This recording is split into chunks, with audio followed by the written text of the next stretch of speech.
पहले आप ये न्यूज देख लीजिए। वटपौर्णिमेला परवानगीशिवाय वडाचं झाड किंवा फांद्या कापल्यास 5,000 रुपयांपर्यंत दंड आणि 1 वर्षापर्यंत जेलची हवा खावी लागेल असा इशारा मुंबई महापालिकेने दिला। सणासाठी मोठ्या प्रमाणावर होणारे वृक्षतोड रोखण्यासाठी उद्यान विभागाला सतर्क राहण्याचे आदेश देण्यात आले।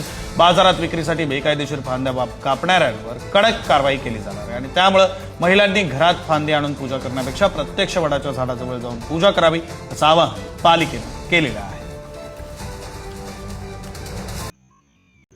लाखों जंगल डेवलपमेंट के नाम पे तोड़े जा रहे, काटे जा रहे, उसके बारे में वन विभाग तेरी भी चुप मेरी भी चुप, क्योंकि वहाँ कौन है मालूम है? सबसे बड़े मियाँ।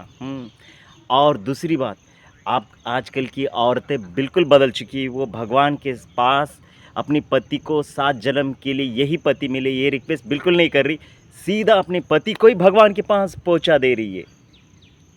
माता